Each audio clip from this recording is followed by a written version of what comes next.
Tom McKeown from YourTrueChange.com, introducing the top 5 spot, where we cover 5 unconventional ways to improve in a very important aspect of in our lives that deals with some form of personal development. We're going to start off today with a very hot topic of jobs.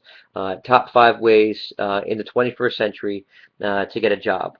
Um, One, let's start off here. Know people. Now, I know it sounds cliche, but the reality um, is that the cliche of it's not what you know, but who you know has stood and will always stand. But I think many people don't really understand what this means. They just think that it means, you know, try to, get to know people in powerful positions and try to get to, know heavy players and all this stuff. And yeah, that might be part of it, but I think it also means always be looking to expand your network. Don't be looking necessarily just on like, position, whether the person's a president or a vice president or a director or whatever. Focus on always just trying to expand your network. And what do I mean by this? Do different things. I can't tell you how many people I met on the cruise I went on 2 weeks ago that are in very high positions, and I form very good friendships with that. I could probably leverage for a career development. If you let's say are not a preppy and have never been to a country club, maybe it's a good idea to go and check one out. Maybe what you do is you go to a gym that's very expensive, and it's likely to be full of mostly only high-end clientele, and you go there. Try to always be expanding your network and getting to meet people, give business cards, but talk to people, befriend people. Don't be asking for a job, right? Just go and get to know people, make friends, be open, say yes, right? If you start to look for a job when you need a job, you're way behind the game. So always be looking to expand your network and go out of the way. When someone says to you, "Hey, you want to go to that event tonight?" Normally when you say, "Oh, but I gotta catch this, one episode of whatever crappy TV show," say, "You know what? Yeah." Change your attitude for once. Number two, and I can't tell you how important this is. LinkedIn not only is the most essential tool today for all careers and all employment seekers, but LinkedIn, I think, has gotten to the point where it's superseded the importance of your resume, your LinkedIn profile, that is. I'll tell you why. Of course, as you know, professional references were something that many employers always asked for a very long time. And of course, many of us, like myself in the past, would get your mother or your uncle to pretend like they were some former boss to say and put some phony name to say good words. Yes, I know, I'm admitting I did lie sometimes. LinkedIn prevents you from doing that. LinkedIn makes it very transparent to get to know who you are, who your references are, who are the people that recommend you, who are your connections. It's because of this why LinkedIn will slowly but surely replace the importance of your resume. I would update your LinkedIn profile 100%, make it extremely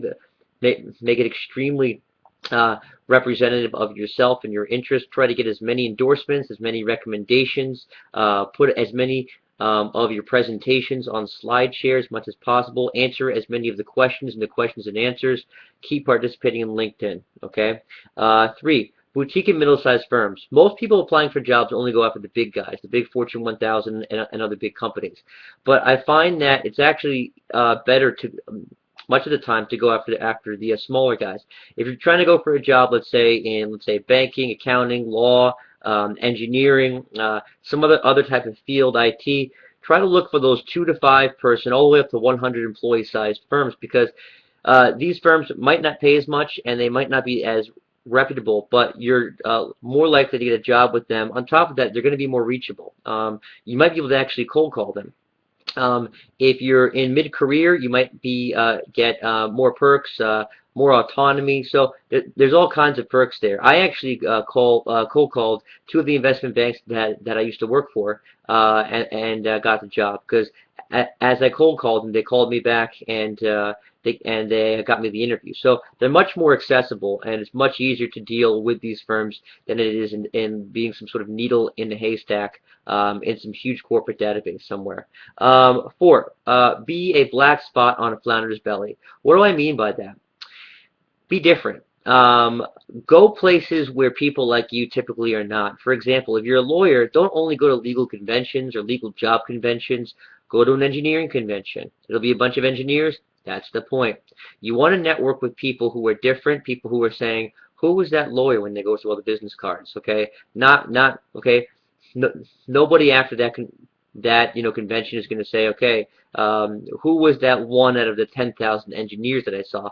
They might say, who is that one lawyer? Chances are they're going to need a lawyer. They're hiring lawyers all the time anyway. So go to places where you're typically not. And 5th, persistence and be bold. It sounds kind of cliche, but treat finding a job like a job in itself. You got to wake up early every morning. You got to make phone calls. You got to go to appointments. You got to do exactly what you would do in a normal job, right? And be bold, be different, okay? I don't know, advertise yourself on billboards, make videos, okay? You have to be different. It's 21st century, okay? I've been employed or self-employed, which I am now, and operate multiple businesses for 15 years, and I've never been without a job for more than a couple of weeks. And it's because of these principles. Don't spend your time on all these online job sites. Don't spend your time, going in all these big corporate databases and trying to go after all these heavy hitters and trying to get meetings with these heavy hitters. Definitely do that if you find it's beneficial. But I would stick to more unconventional ways.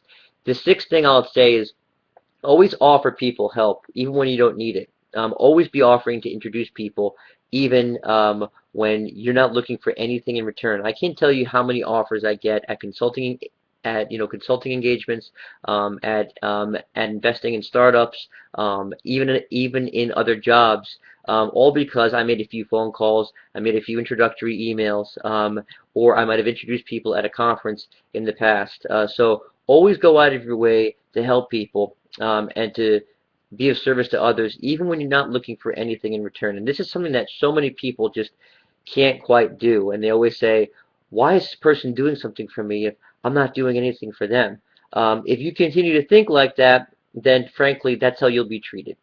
So those are the 5 unconventional ways to get jobs in the 21st century that I find that work for me and for many other people. Of course, this episode was brought to you by Body by V, a 90-day challenge to change your life by setting your own fitness and nutrition goals and setting who you want to work with, being in that group. You and those people will hold each other accountable on the challenge through those 90 days. Already millions of Americans and Canadians have lost lots of weight. You can find out more about the challenge on the link that I put below on this video, and you can ask me. So until next time, that's the top 5 spot for today. I'm Tom McKeown from Your True Change. Thanks again for listening.